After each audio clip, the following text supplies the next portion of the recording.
Querido Pai Celestial, nós te louvamos e te agradecemos por este sábado que estamos passando aqui juntos, pelos momentos preciosos que, congregados com os nossos irmãos em Ontário, podemos estudar a Tua Palavra e cantar hinos em louvor e gratidão a Ti.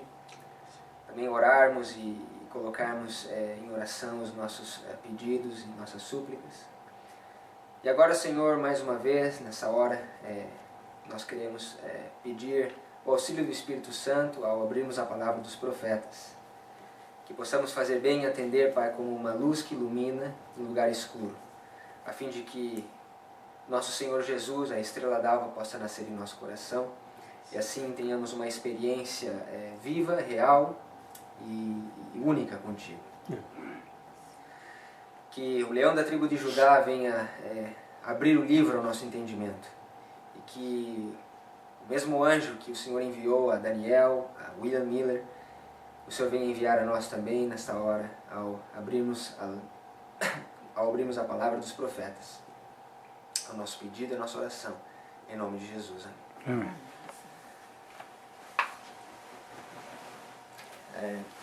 Queria convidar vocês a abrir comigo no livro de Mateus, capítulo 10, para nós começarmos o nosso estudo.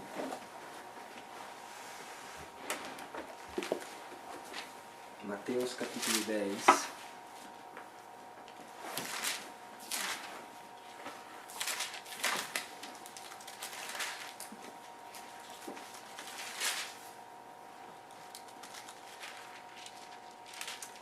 Nós vamos começar a ler no verso 5. Mateus capítulo 10, verso 5. A Bíblia diz: E Jesus enviou estes 12 e lhes ordenou, dizendo: Não ireis pelo caminho dos gentios, nem entrareis em cidade de samaritanos, mas ide antes as ovelhas perdidas da casa de Israel. E indo pregai, dizendo: É chegado o reino dos céus. Então, uma das coisas que eu queria que vocês notassem aqui é que Jesus ele envia os 12 não aos gentios, mas à casa de Israel. E a Bíblia nos diz que Jesus disse para que eles não parassem e não entrassem na cidade dos samaritanos e nem passassem pelo caminho dos gentios. Agora eu pergunto para vocês, quem eram os samaritanos? Da onde que, ou em outras palavras, Samaria era a capital de que império no passado? Israel. Era a capital de Israel. Vocês lembram quando Deus ele dividiu as 12 tribos em duas partes, norte e sul? Uhum. Ele deu 10 partes dessas tribos a Jeroboão, e 2 tribos foi a Roboão, filho de Salomão. Pois é, a parte norte era o reino de Israel e a parte sul era o reino de Judá. A capital de Israel era Samaria e a capital de Judá era Jerusalém. Então, de fato, Samaria era a capital de Israel. Só que interessante é que Jesus diz para eles não irem no caminho dos gentios nem entrarem em cidade de samaritanos. Na época de Cristo, por alguma razão, os samaritanos, aqueles que vieram de Samaria, a antiga capital de Israel, agora eram os gentios. Eram considerados gentios. Por quê? Ou como que a gente pode entender esse texto à luz das Escrituras? Pois os samaritanos eram israelitas no passado. E agora eles são considerados gentios. Existe uma profecia que abre, ou que é a chave desse mistério. E se nós não entendemos os 7 tempos de Levíticos 26, nós não entendemos por que Jesus chama os samaritanos de gentios. O que os 2520 anos nos ensinam é que existiam 2 linhas, a linha de Israel e a linha de Judá. E essa linha de Israel começa em 723, vai até 1798, onde Samaria foi espalhada, foi abandonada por Deus. Deus se divorcia de Israel lá naquela época, em 723, e agora os samaritanos, ou o povo de Israel, das 10 tribos do norte, já não eram considerados mais povo de Deus. Sobra só as 2 tribos, Benjamim e Judá.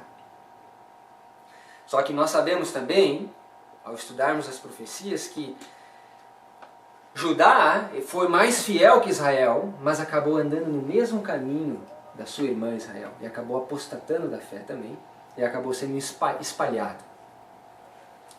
Vocês lembram da oração de Daniel? Oração que Daniel pleiteava para Deus, para que Deus desse mais tempo probatório para o povo. E Deus disse, ok, 70 semanas estão determinadas sobre o teu povo, sobre a tua santa cidade, para fazer cessar a transgressão e dar fim aos sacrifícios, para ungir o santo dos santos. Daniel 9, 24.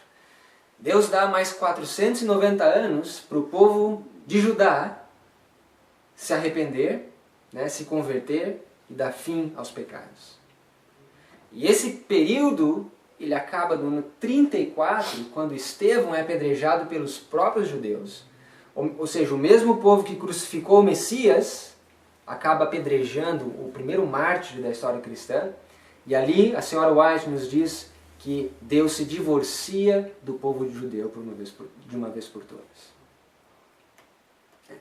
Então, no tempo de Cristo, os samaritanos eram os gentios. Salvação vinha dos judeus, porque a salvação vinha da linha de Judá, ou o leão da tribo de Judá. Jesus viria da linha de Judá. Então, essa é a razão pela qual Jesus chama os samaritanos de gentios. E a Bíblia continua dizendo em Mateus 10 que eles deveriam ir primeiro às ovelhas perdidas da casa de Israel. E vejam comigo no verso 16. Verso 16 do mesmo capítulo.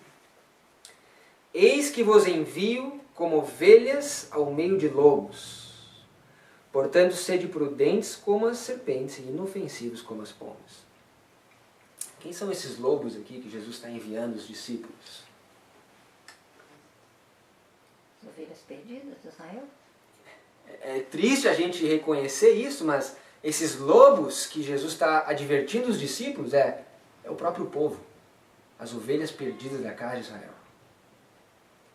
São lobos em peles de cordeiro, Jesus adverte os discípulos. Agora, eles tinham uma mensagem a pregar. Os discípulos tinham uma mensagem específica a pregar para o povo judeu, para a casa de Deus, para a igreja de Deus. Que mensagem era essa? Verso 7. Indo, pregai dizendo, é chegado o reino dos céus. Então a mensagem que Cristo comissiona os discípulos a pregar para dentro da igreja é essa. É chegada o reino dos céus. Ou é chegado o reino dos céus. Agora, da onde que Jesus... Ou melhor, da onde que os discípulos, e mesmo Cristo, poderiam afirmar que o reino do céu é chegado? Porque nós sabemos que o mundo não acabou na época de Cristo. O reino de Deus, o reino que nós esperamos hoje, não chegou na época de Cristo. Então, baseado em que evidência Jesus e os discípulos levaram essa mensagem de que o reino dos céus é chegado? Que reino dos céus era esse que Jesus estava pregando e que os discípulos agora tinham que sair dizendo na casa de Deus, na igreja, olha, arrependei-vos, pois é chegado o reino de Deus. Que outro homem na Bíblia nós vemos pregando essa mesma mensagem? Arrependei-vos, pois é chegado o reino de Deus. João Batista. Voltem comigo no capítulo 13 de Mateus, porque João Batista pregou a mesma mensagem. Mateus capítulo 3.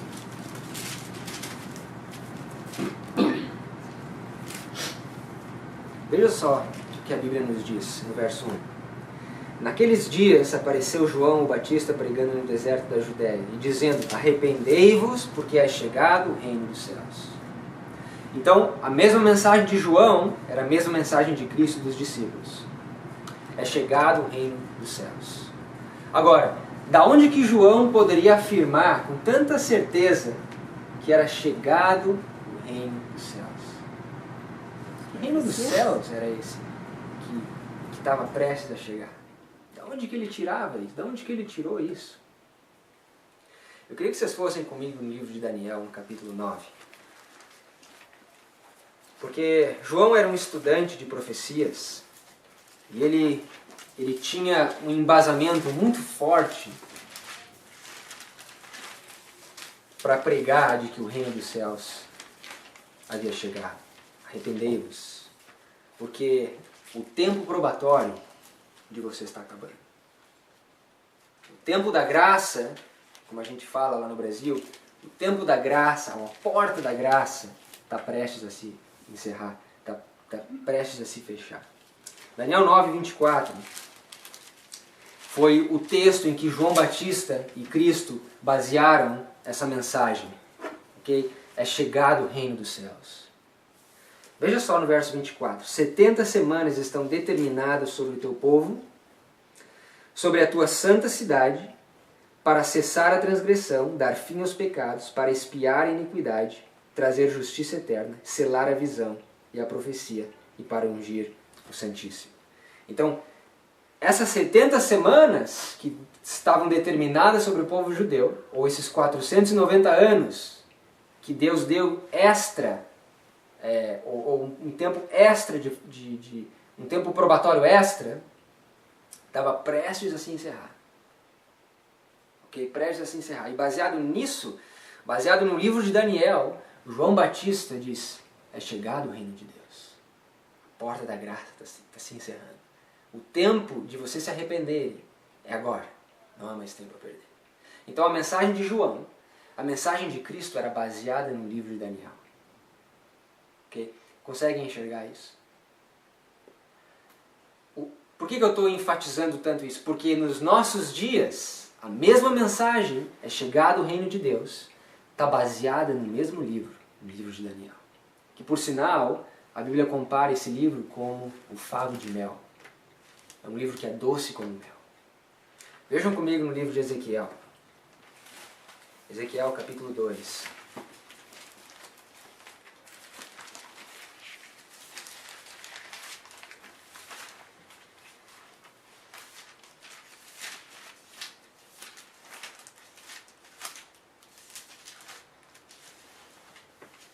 Ezequiel capítulo 2, verso 1. Verso 9.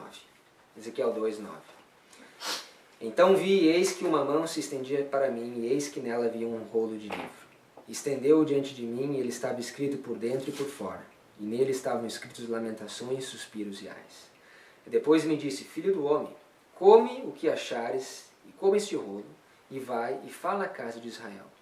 Então abri a minha boca e me deu a comer o rolo, e disse-me, filho do homem, dá de comer ao teu ventre, e enche as tuas entranhas deste rolo que eu te dou. Então o comi, e era na minha boca doce como mel. Que outro discípulo, ou que outro profeta na Bíblia também come um livro que é doce como mel? João. Apocalipse capítulo 10, verso 8, fala que João pega esse livrinho da mão de Cristo e come esse livrinho. Esse livrinho é o livro de Daniel. Apenas a inspiração nos fala isso. Se você compara Ezequiel 3 com Apocalipse 5 e Apocalipse 10, você vê que é o mesmo livro. É um livro que é cheio de suspiros, lamentações e ais, que é escrito dentro e por fora, que o pai entrega ao filho e que o filho entrega, então, a João, e nesse caso aqui a Ezequiel. Então eles estão representando nós, nos últimos dias, que temos que pegar esse livrinho e comer esse livrinho também. Você pode se perguntar, mas por que o livro de Daniel, especificamente? A pena da inspiração nos diz que o livro de Daniel e o livro de Apocalipse são o mesmo livro. Um é uma profecia e o outro é uma revelação.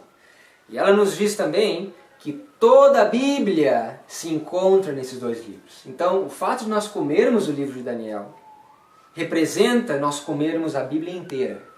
Porque se toda a Bíblia se encontra ali, e para você entender o livro de Daniel, você tem que de fato entender as Escrituras, representa o fato de nós comermos as palavras de Deus. Vejam comigo no livro de Salmos. Salmos capítulo 119.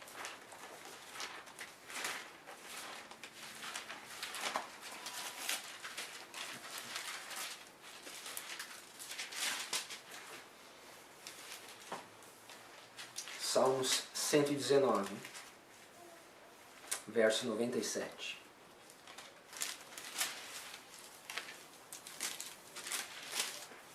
Salmo 119, 97. A Bíblia diz: Ó, quanto amo a tua lei, é a minha meditação em todo dia. Tu, pelos teus mandamentos, me fazes mais sábio do que os meus inimigos, pois estão sempre comigo. Tenho mais entendimento que todos os meus mestres, porque os teus testemunhos são a minha meditação. Não somente os mandamentos, mas os testemunhos também. Os mandamentos representando a Bíblia e os testemunhos representando Testemunhos para a Igreja, volume 1, Testemunhos para a Igreja, volume 2, o Espírito de Profecia. Verso 100. Entendo mais que os antigos, porque guardo os teus preceitos. Desviei os meus pés de todo o mau caminho para guardar a tua palavra. Não me apartei dos teus juízos, pois tu me ensinastes. Ó, quão doces são as tuas palavras ao meu paladar, mais doce do que o mel à minha boca. Então, as palavras de Deus são doces como mel. Ok? Voltem comigo em Ezequiel 3. Porque eu quero que vocês notem algo um tanto amargo nessa experiência de Ezequiel. Assim como João, o livro era doce na boca, mas era o que? Amargo no ventre.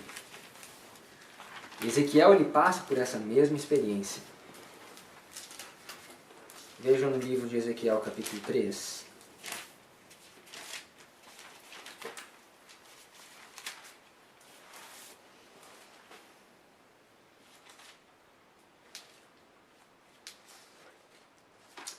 Veja no verso 7. Desculpa, verso 5. Porque tu não és enviado a um povo de estranha fala, nem de língua difícil, mas à casa de Israel. Nem a muitos povos de estranha fala e de língua difícil, cujas palavras não posso entender.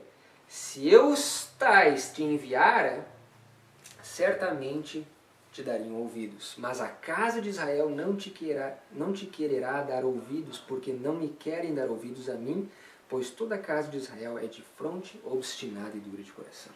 Então, em outras palavras, Deus está dizendo a Ezequiel, olha, se eu te enviasse aos gentios, eles ouviriam. Eles ouviriam o que você tem para falar. Mas porque eu estou te enviando ao povo de Israel, eles são duros e rebeldes de coração, eles não vão dar ouvidos a ti, porque eles não querem dar ouvidos a mim. Triste condição de Ezequiel ter que dar uma mensagem já sabendo que o povo não vai querer aceitar, não vai querer nem escutar.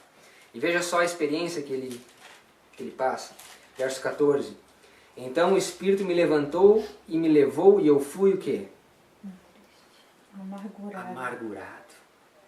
Fui amargurado na indignação do meu espírito. Então ele passa também pela experiência amarga que João, o discípulo amado, também passa ao comer o livro de Daniel. Agora, até aqui nós vimos que a mesma mensagem que Jesus enviou os discípulos a pregar, de que João Batista pregou, é a mesma mensagem que nós temos que pregar também.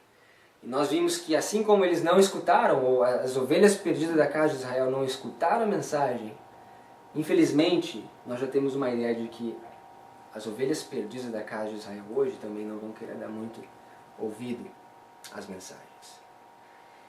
Agora, se o povo não quer dar ouvido, como que Deus vai, ou o que vai acontecer em seguida? Veja o livro de Atos. Atos capítulo 13.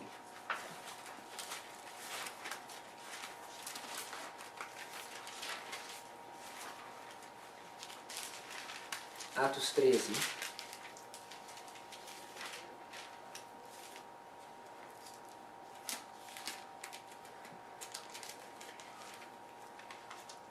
Atos 13, nós vamos começar lendo no verso 44. Veja só qual que é o próximo movimento de Deus. A Bíblia nos diz, no sábado seguinte, juntou-se quase toda a cidade para ouvir a palavra de Deus. Então os judeus, vendo a multidão, encheram-se de inveja e, blasfemando, contradiziam o que Paulo falava.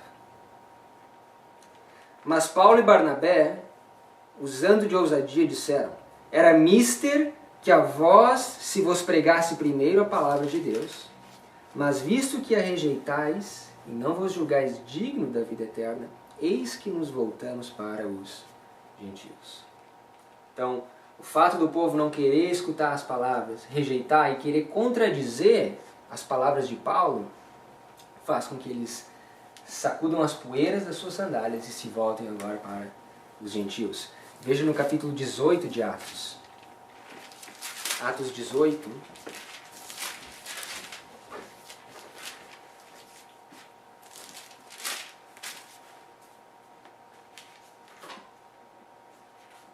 Verso 6. A Bíblia diz: mas resistindo e blasfemando, ele sacudiu as vestes e disse-lhes: o vosso sangue seja sobre a vossa cabeça. Eu estou limpo e desde agora parto para os gentios. Então Deus, pela rejeição do povo, Deus usa fiéis judeus, Paulo, os discípulos, para levarem essa mesma mensagem aos gentios. A senhora White nos diz que a porta da graça se fechou para o povo judeu no ano 34, quando Estevão foi então apedrejado. E Deus ali se divorcia do povo, e agora começa o tempo dos gentios, onde o evangelho deveria ser pregado aos gentios. Eu queria que vocês fossem no livro de Romanos, capítulo 11 comigo.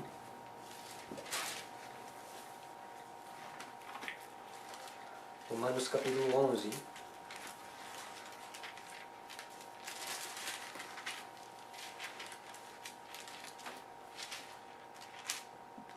Salomão diz: não há nada novo debaixo do sol. A história ela é uma simples repetição. E se nós hoje somos Israel espiritual, nós temos que olhar para a história de Israel e aprender lições e aplicar para que nós não cometamos os mesmos erros que eles cometeram. Para que nós não venhamos a crucificar Cristo, assim como eles mesmos crucificaram.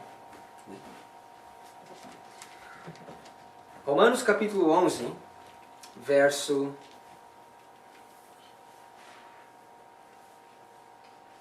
7, a Bíblia diz: pois que o que Israel buscava não alcançou, mas os eleitos o alcançaram e os outros foram endurecidos. Pergunta: o que Israel buscava que não alcançou? O que não só o povo de Israel, como os líderes, mas alguns discípulos, o que eles estavam buscando quando Cristo, ou quando Cristo viesse, o que eles estavam almejando e buscando? Glória. Não era glória terrestre, um reino aqui na terra, paz e segurança e liberdade dos romanos? Então a Bíblia diz que eles não alcançaram o que eles almejavam, mas os eleitos alcançaram. Os eleitos alcançaram liberdade, sim, do pecado, liberdade do jugo, sim, do jugo do inimigo, e salvação em Cristo. Mas a Bíblia diz no verso 8, como está escrito: Deus lhe deu espírito de profundo sono, olhos para não verem e ouvidos para não ouvirem, até o dia de hoje. Então a Bíblia diz, como está escrito, Deus lhe deu um espírito de profundo sono. Me pergunta, onde que está escrito que Deus deu um espírito de sono? E também, por que a Bíblia diz que Deus deu esse espírito de sono? Para que eles não pudessem compreender mais o livro que estava selado.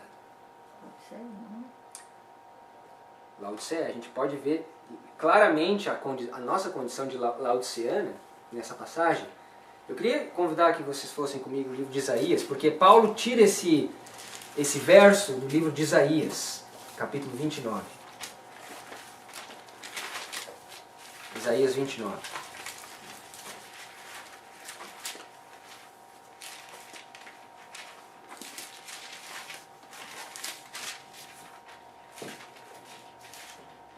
Veja só o que a palavra de Deus nos diz em Isaías 29, no verso 9.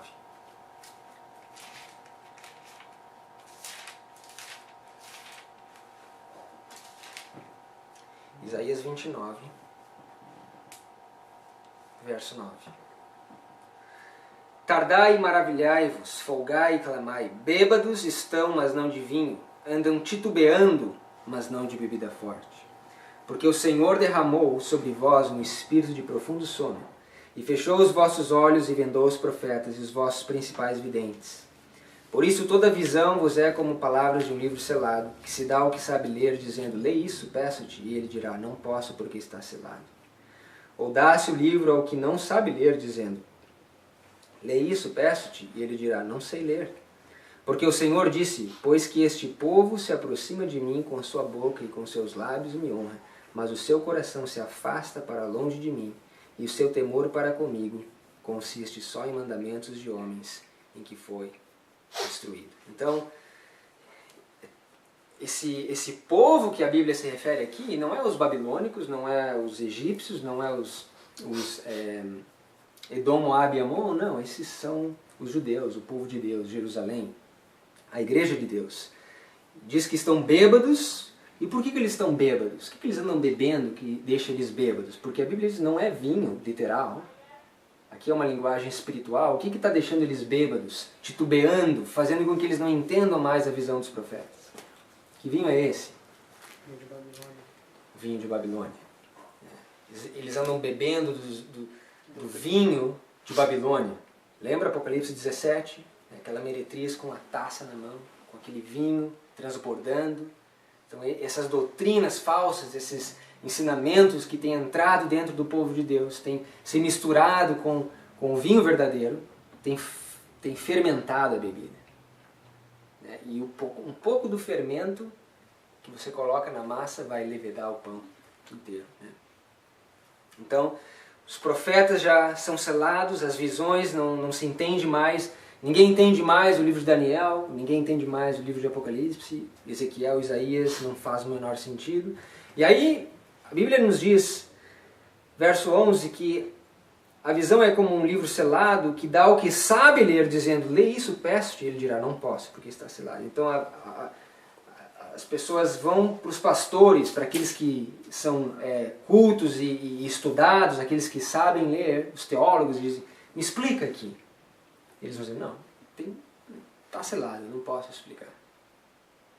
E a Bíblia diz, e dá o livro àqueles que não sabem ler, aos leigos, aqueles que não têm curso de teologia, que não foram para as universidades aprender teologia, e eles também não conseguem ler. Se os líderes não sabem explicar, quem somos nós para querer explicar? Nós não sabemos também. Então, é uma advertência e uma... Como se diz essa palavra? Rebuke. Uma reprovação muito forte que Deus está fazendo aqui no livro de Isaías, capítulo 29. Agora, voltem comigo em Mateus. Mateus 10, onde nós começamos o nosso estudo.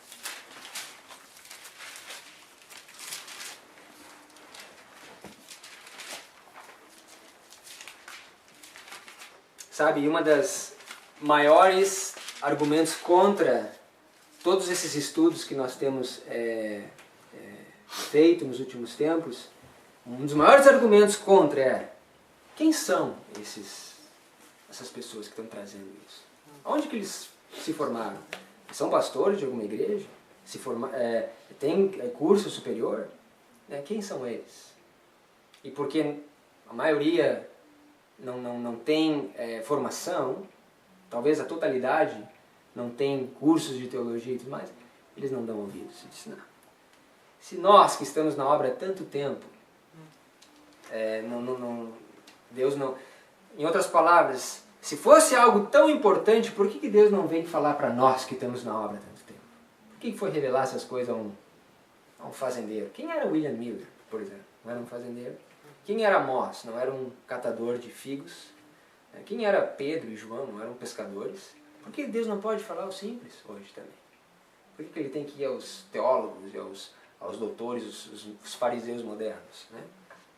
Deus ele escolhe o simples por várias razões. A Bíblia nos diz em Mateus 10, nós vamos continuar, nós vamos ler o verso 18. Verso 18. E sereis até conduzidos à presença de governadores e dos reis, por causa de mim, para lhes servir de testemunho a eles e aos gentios. Então a mensagem primeiro foi à casa de Deus, foi rejeitada, e agora então a mensagem vai aos gentios. Deus vai usar fiéis adventistas do sétimo dia para levar essa mensagem aos gentios. Verso 19.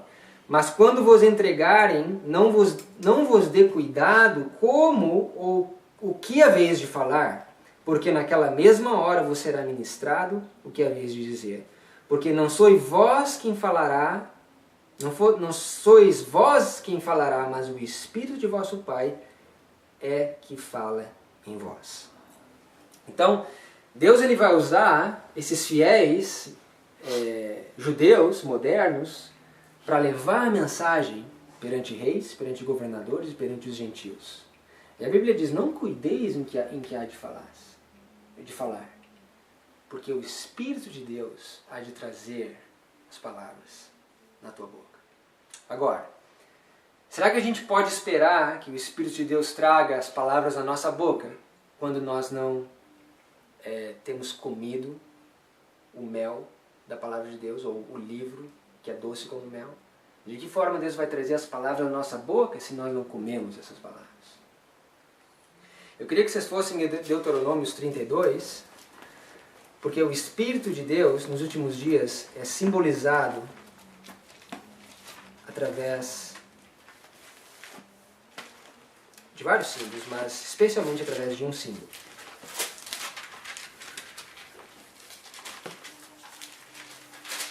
A Bíblia diz que o Espírito vos ministrará o que há de falar. Deuteronômios 32, verso 1. A Bíblia diz, inclinai os ouvidos aos céus e falarei, e ouça a terra as palavras da minha boca. Então aqui as palavras de Deus, prestes a ser proferidas. Goteje a minha doutrina como a chuva, destile a minha palavra como orvalho, como chuvisco sobre a erva e como gotas de água sobre a relva. Que símbolo aqui nós temos do Espírito Santo nesse verso? As gotas de água. As gotas de água, ou a chuva prometida. Então nós temos aqui o símbolo do Espírito, do derramamento do Espírito Santo como chuva. As pessoas estão falando, né, tanto hoje, temos que orar pela chuva serode, né, temos que jejuar pela chuva serode. Enquanto que o Sr. White diz que a chuva serode vai cair em muitos lugares, em muitos corações, e às vezes nós não vamos nem reconhecer que está caindo. A Bíblia diz que a chuva é a doutrina, é a palavra de Deus.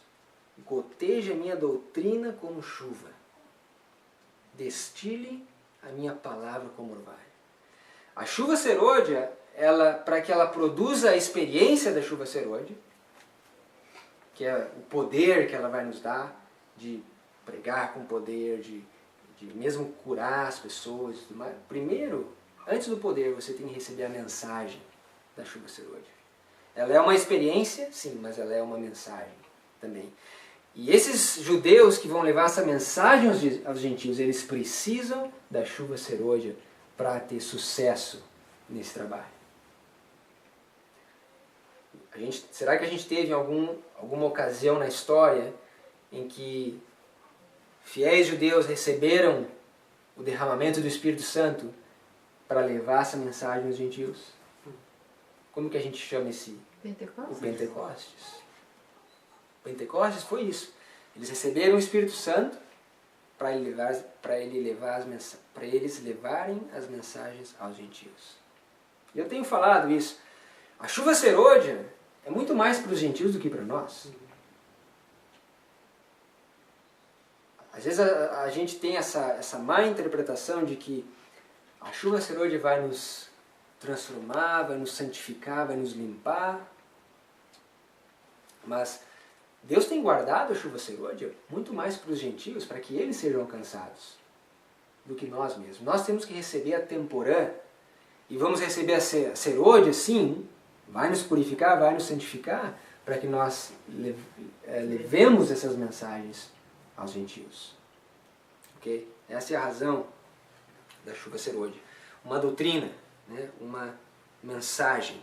Vejam Isaías 29. Desculpa, 28. Isaías 28.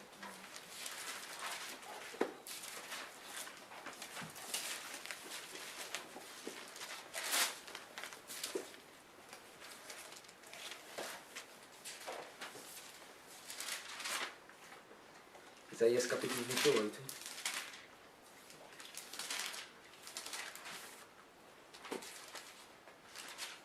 Verso 12.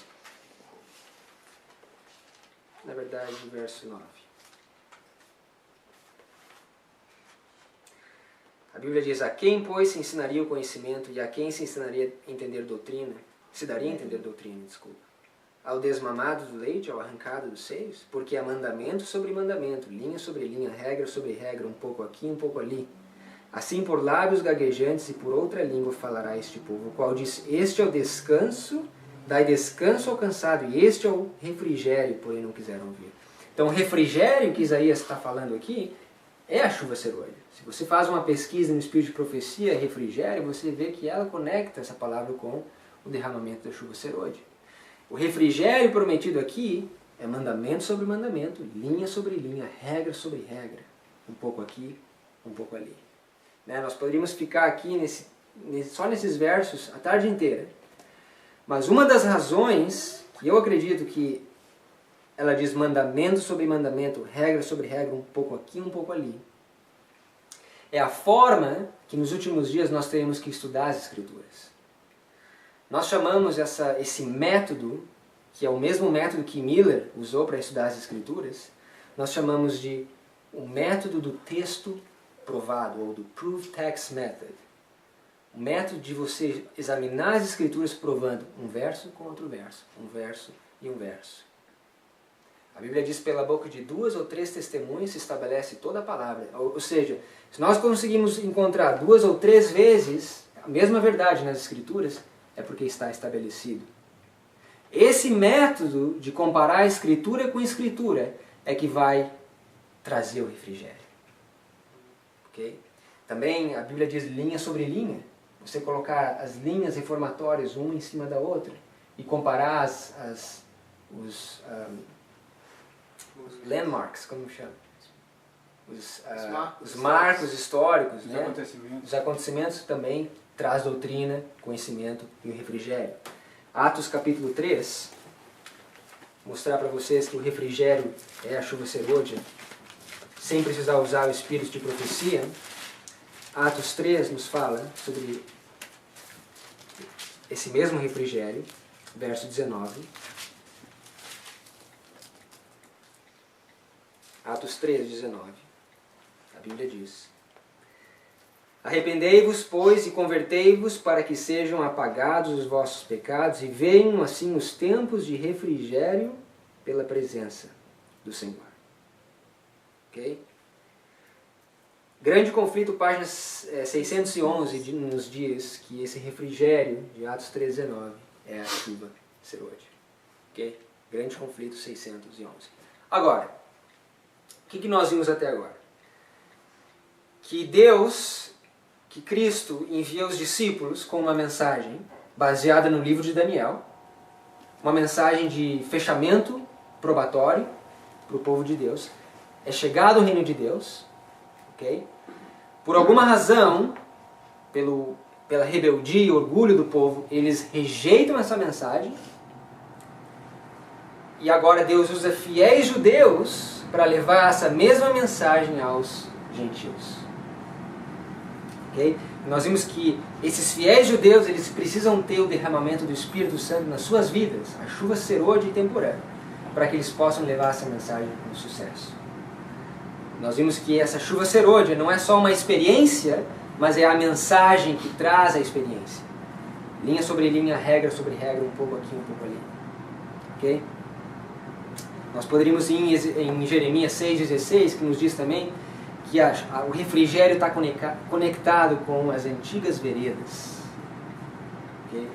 Outra passagem também é interessante para nós conectarmos a chuva serôdia com as antigas veredas, os antigos marcos. Okay? Agora, existe um problema pelo qual um dos discípulos passou, tentando levar essa mensagem. E esse é um problema que tem que nos alertar. Eu queria convidar vocês para ir comigo no livro de Gálatas, capítulo 2.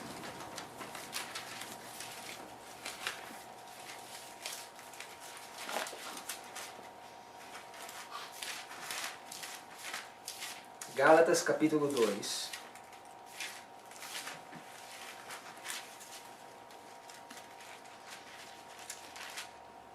Nós vamos ler no verso 14. Gálatas 2,14. Mas quando vi que não andavam bem e direitamente, conforme a verdade do Evangelho, disse a Pedro na presença de todos, esse é Paulo falando, ok? Se tu, sendo judeu, vives como os gentios e não como judeu, por que obrigas os gentios a viverem como judeus? Em outras palavras, se eu, que nos dizemos adventistas do sétimo dia, estamos vivendo como os judeus, como os gentios, como as pessoas do mundo, estamos nos vestindo da mesma forma, estamos comendo da mesma forma, estamos falando das mesmas coisas, estamos ouvindo as mesmas músicas, vendo as mesmas coisas, vivendo como eles. Por que razão você está querendo pregar que Cristo vai voltar, o adventismo para essas pessoas? É isso que Paulo está falando a Pedro. Pedro estava vivendo como os gentios, querendo converter os gentios ao cristianismo. Não faz o menor sentido. Faz o menor sentido. Agora, o que a Bíblia fala, ou como a Bíblia fala que os gentios vivem? Porque a gente pode dizer, como a gente mencionou aqui, estilo de vida, mas o que a Bíblia fala? O que os gentios buscam? Qual é o objetivo? Qual é a grande busca dos gentios? Veja no livro de Mateus, capítulo 6.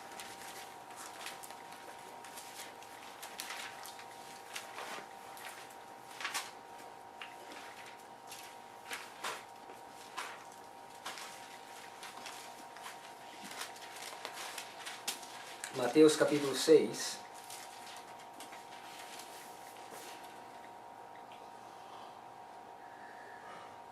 Verso 31. A Bíblia diz: Não andeis, pois, inquietos, dizendo: que comeremos, ou que beberemos, ou com quem nos vestiremos? Porque todas essas coisas os gentios procuram. De certo, vosso Pai Celestial bem sabe que necessitais de todas essas coisas. Mas buscai primeiro o reino de Deus e a sua justiça, e todas essas coisas vos serão acrescentadas. Então, o que a Bíblia está nos dizendo é que, sim, roupas são importantes, comida é importante, bebida é importante, mas se aquilo que sai da nossa boca só tem como objetivo responder essas perguntas: que comeremos? Que beberemos? Com que nos vestiremos? Qual que vai ser o nosso divertimento? Ou o que nós vamos fazer? Ou o que eu... Quando o eu está em primeiro lugar, é porque esse é o estilo de vida que os gentios levam. Você colocar o teu eu, o teu desejo em primeiro lugar. Né? O que beberemos? O que comeremos? Com que nos vestiremos? E essa é a razão pela qual o nome de Deus é blasfemado diante dos gentios. Porque ele escolheu um povo que deveria representar o caráter dele. Nós somos chamados, os adventistas do sétimo dia, fomos chamados para refletir o caráter de Cristo. Só que nós sabemos a condição do nosso povo hoje, que tem muito mais refletido o caráter de Babilônia do que o caráter de Cristo. E essa é a razão que o nome de Deus é blasfemado diante dos gentios. Vejam em Romanos capítulo 2.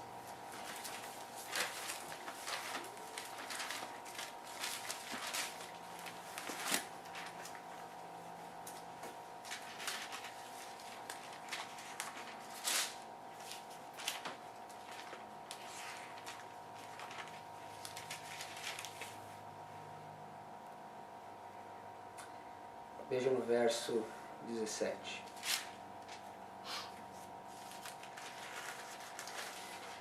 Eis que tu que tens por sobrenome judeu, e repousas na lei, e te glorias em Deus, e sabes a sua vontade, e aprovas as coisas excelentes, sendo instruído por lei, e confias que és guia dos cegos, luz dos que estão em trevas, instrutor dos nécios, mestre de crianças, que tens a forma de ciência e da verdade na lei. Tu, pois, que ensinas a outro, não te ensinas a ti mesmo? Tu que pregas que não se deve furtar, furtas? Tu que dizes que não se deve adulterar, adulteras? Tu que abomina os ídolos, cometes sacrilégio? Tu que te glorias na lei, desonras a Deus pela transgressão da lei? Porque como está escrito, o nome de Deus é blasfemado entre os gentios por causa de vós.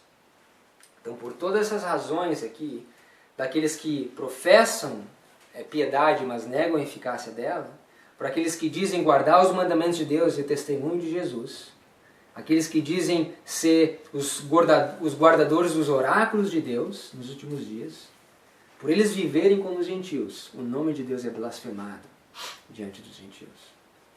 Agora, esse verso 24 me soa muito familiar a uma outra passagem nas Escrituras, que nos fala a mesma coisa, porque, como Salomão diz, não há nada novo debaixo do céu, debaixo do sol. Aquilo que aconteceu, aquilo que acontece no presente já aconteceu no passado. E isso que está acontecendo aqui na época de Paulo, já havia acontecido no passado. E ele pega o verso 24, ele está pegando emprestado de um outro lugar nas Escrituras. Vejam comigo em Crônicas, 2 Crônicas. 2 Crônicas, capítulo 33.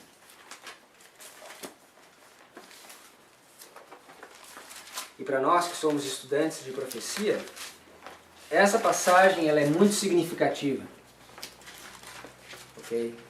2 Crônicas 33.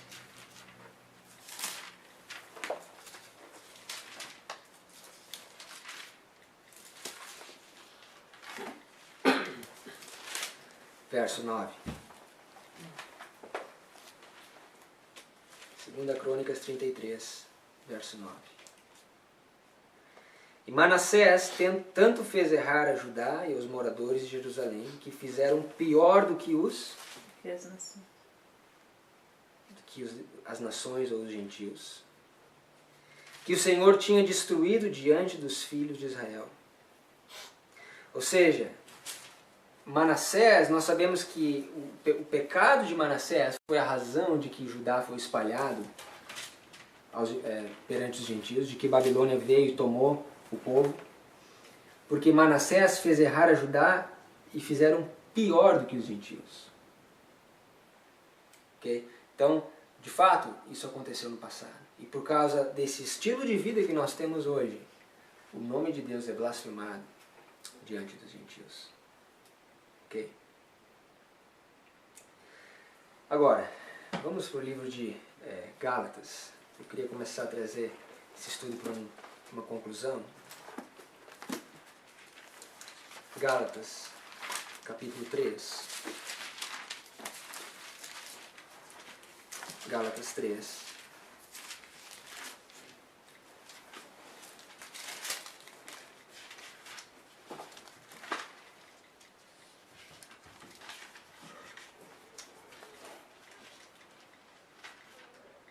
Verso 8.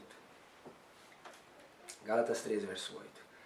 Ora, tendo a Escritura previsto que Deus havia de justificar pela fé os gentios, anunciou primeiro o Evangelho a Abraão, dizendo: todas as nações serão benditas em ti. Então, Deus tem um interesse muito especial nos gentios.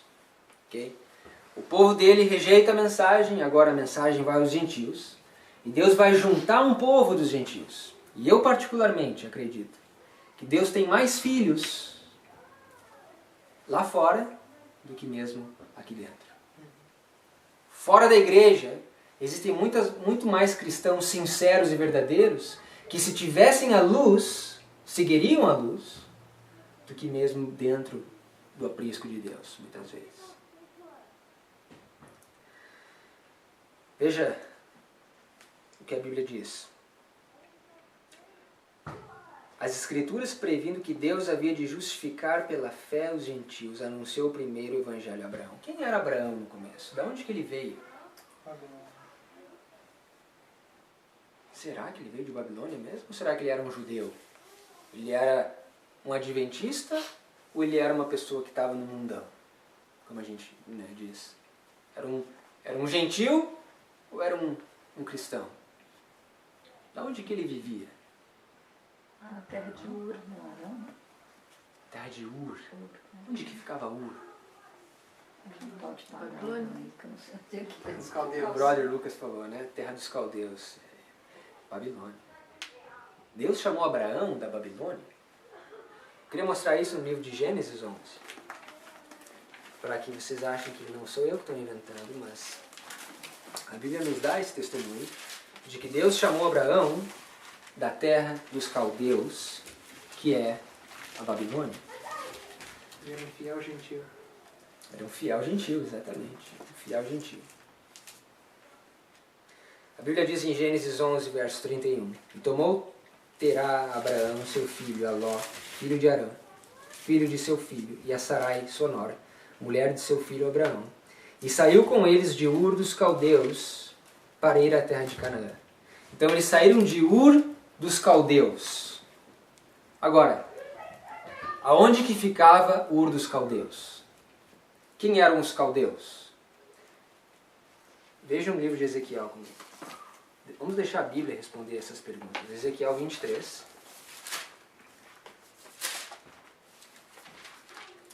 Ezequiel 23.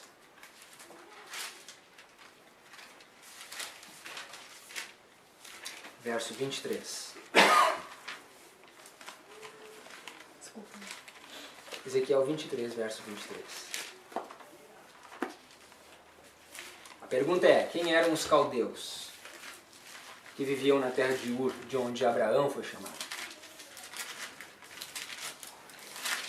A Bíblia diz, e os filhos de Babilônia e todos os caldeus. A gente pode parar aqui, não precisa nem continuar a ler o verso. Os caldeus eram os filhos de Babilônia. Então os caldeus eram os babilônicos. Agora, notem comigo. Deus, se você fosse pensar quem é o pai da fé, segundo as Escrituras, você ia chegar no nome de Abraão. Okay? Ele é o princípio da aliança que Deus fez com o homem depois de Adão, depois do dilúvio. Abraão foi o escolhido, foi chamado de Babilônia. Então Deus chamou, no começo da sua igreja, Deus chamou Abraão de Babilônia, fez uma aliança com Abraão, dizendo que ele ia ser o pai de muitas nações. Esse é o começo. No começo do Adventismo, da onde que Deus chamou os pioneiros da nossa igreja? Ellen White, Joseph Bates, Thiago White, mesmo William Miller. Da onde que eles vieram? De outras igrejas. Igreja protestante. Né? Que a Bíblia nos coloca que era o que? Babilônia espiritual. Eles saíram de Babilônia também, da metodista, da batista, da presbiteriana, de outras denominações que estavam caídas, né, da Babilônia, saíram de Babilônia e Deus fez uma aliança com eles, novamente. Deus deu a sua lei, Deus deu o santuário, Deus deu as mensagens pertinentes à saúde, e educação e tudo mais. Então nós vemos por 2 vezes já Deus tirando o povo de Babilônia e fazendo uma aliança com o seu povo. Nós temos a época de Moisés também, Deus tirou eles do Egito, representa o mundo também, é um símbolo do mundo, dos gentios. Deus tira o povo do Egito, faz uma aliança com eles no Sinai, dá a sua lei, dá o santuário, a mensagem de saúde, tudo mais uma vez. Né? Então, por 3 vezes nós poderíamos dizer que Deus tira o povo do mundo, faz uma aliança com eles. Eu queria ler para vocês um texto que se encontra no livro Testemunhos para a Igreja, volume 3. Não, volume 8. Testemunhos para a Igreja, volume 8. Eu vou ler esse texto e aí vocês vão tirar as conclusões. Ok? Mas veja só o que ela nos diz. Testemunhos, volume 8, página 41. Vi em visão 2 exércitos em luta terrível. Um deles ostentava em suas bandeiras as insígnias do mundo. Guiava o outro a bandeira ensanguentada do príncipe Emanuel. Estandarte após estandarte era arrastado no chão à medida que grupo após grupo do exército do Senhor se juntava ao inimigo. Então ela está dizendo que grupos dos observadores do sábado se juntavam ao inimigo, ao estandarte do inimigo. Largavam a bandeira ensanguentada do príncipe Emanuel, pegavam a insígnia do mundo, a bandeira do mundo. Grupos, grandes grupos. Mas veja só o que ela diz. E essa é a parte que me anima. À medida que grupo após grupo do exército do Senhor se juntava ao inimigo, tribo após tribo das fileiras do adversário se unia ao povo de Deus que guarda os mandamentos. O que é maior, um grupo ou uma tribo? Eu acho que é uma tribo. Eu acho que uma tribo é maior do que um grupo. Então Deus perde um grupo para a insígnia do mundo, mas tribos de fora se juntam ao povo de Deus. Por quê? O que traz que essas tribos se juntem ao povo de Deus? Fazer tudo isso que nós vimos. Fiéis judeus que recebem o orvalho celeste, que levam a mensagem com poder, que não só levam a mensagem, mas vivem como um judeu deve viver. O mistério de Deus se cumpre nas suas vidas, que é Cristo em nós, a esperança da glória. O caráter de Cristo é refletido perante o mundo, a terra é iluminada com a glória e eles se juntam ao remanescente de Deus. Isso é o que a profecia, o que a Bíblia nos diz que está prestes a acontecer nos últimos dias. Quando nós falamos de tribos e grupos se ajuntando ao remanescente, que verso que vem na sua mente? Daniel capítulo 11, vamos lá. Daniel capítulo 11, verso 41.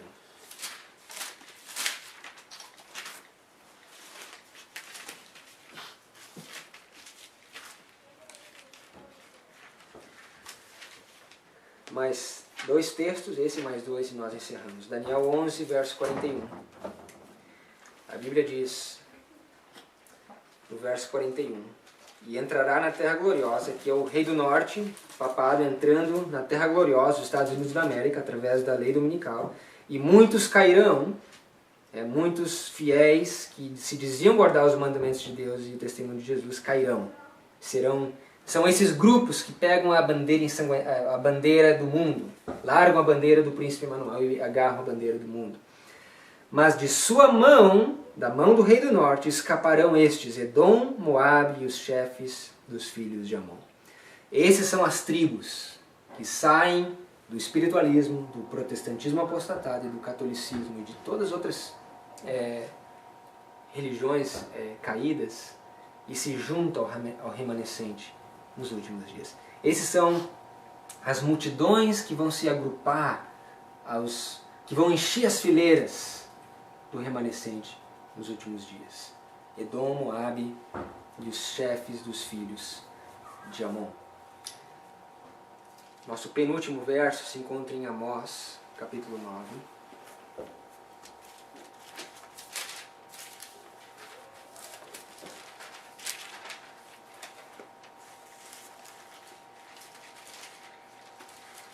Amós, capítulo 9.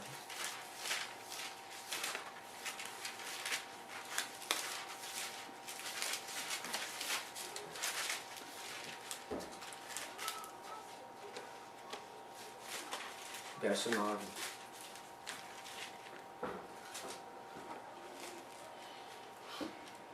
A Bíblia diz em Amós 9:9: Porque eis que darei ordem e sacudirei a casa de Israel entre todas as nações. E assim como se sacode grão no trigo, sem que caia na terra um só grão. Todos os pecadores do meu povo morrerão à espada, e os que dizem, não nos alcançará nem nos encontrará o mal. Qual que é essa grande sacudidura que nós temos estudado, que vai fazer com que os pecadores de Sião sejam joirados, sejam ceifados para fora? Que grande sacudidura, que grande tormenta é essa que vai fazer sacudir? Tudo que tiver que ser sacudido vai ser sacudido. A lei dominical. Lei dominical. Pois até então, nós não sabemos quem é trigo e quem é joio. Nós não podemos ver o coração, só Deus vê o coração. Mas quando a sacudidura, quando a grande tormenta passar, aqueles que tiverem as raízes na rocha, que por sinal, o Sr. White diz que a rocha eterna, essas tábuas são comparadas à rocha eterna que é Cristo, aqueles que tiverem as raízes em Cristo, na sua palavra, tiverem comido o livro, que o livro tenha sido parte da vida deles, esses vão permanecer, enquanto que os pecadores de Israel serão joirados e lançados para fora. Meu texto final está no livro de Jeremias. Capítulo 25.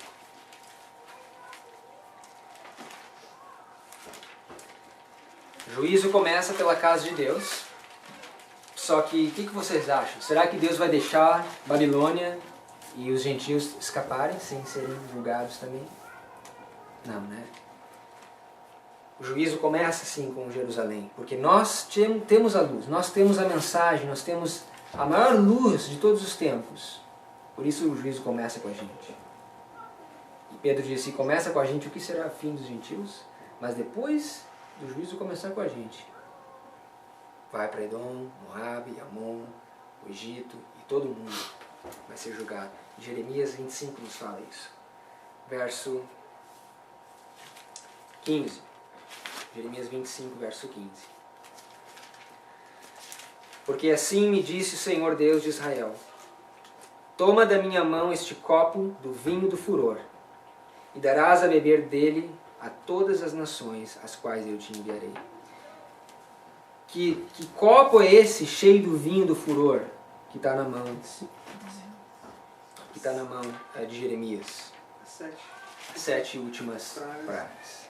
O furor de Deus, a ira de Deus que vai ser derramada. Quando o copo da paciência de Deus se encher, ele vai ser derramado, né, sobre as nações. Então, as pragas, elas vêm, ou os juízos de Deus, vamos colocar assim, os juízos de Deus, os julgamentos de Deus, eles vêm às nações. Agora, vejam a ordem que a Bíblia nos traz. Verso 16. Para que bebam e tremam e enlouqueçam por causa da espada que eu enviarei entre elas.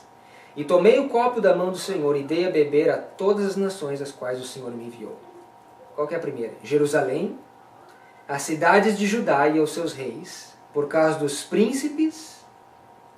Nós vimos hoje de manhã em Oséias 5:10, que são os príncipes de Judá que mudam os limites, né? Mudam os marcos, para fazer uma desolação, um espanto, um assobio ou uma maldição, como hoje se vê. Então primeiro a Jerusalém, depois a Faraó, rei do Egito, e seus servos, aos seus príncipes e a todo o povo, e a toda a mistura de povo, e a todos os reis da terra de Uz, e a todos os reis da terra dos filisteus, Ascalon, Gaza, Ecrom, Asdod, Edom, Moabe e os filhos de Amon. E aí a lista continua. Então, primeiro, Jerusalém, primeiro o povo de Deus, porque tiveram grande luz. O Sr. White diz que aqueles que tiveram grande luz vão ser os primeiros a serem deixados em trevas. Depois que Deus... esqueci do português aqui. Deus Ajuda. não ajuda. Deus... Poxa vida. Fala inglês. Primeiro que Deus... A primeira nação, depois que Deus cuida dos negócios de Jerusalém, ou derrama as suas pragas em Jerusalém, então ele vai para os gentios. O Egito, Edom, Moabe, Amon, Ascalon, Gaza, Ecrom e todos os outros povos. Isso aqui se refere às 7 pragas? Às últimas refere pragas? Aos juízes de Deus. Não especificamente as 7 pragas, mas a gente poderia dizer as 7 pragas, porque quando você vai em Apocalipse 16, você vê os mesmos símbolos sendo usados, mas eu entendo que aqui se refere ao fechamento da porta da graça. Ele é sucessivo, né? Gradativo. Né? E primeiro Jerusalém, depois o Egito e depois Edom, Moabe e Amon. Né? O juízo começa e acaba primeiro com o povo de Deus e depois, então, sucessivamente, né? É gradativo, progressivo com as outras nações. Então a gente encerra aqui, vamos orar e a gente pode abrir umas perguntas e dúvidas se alguém tiver.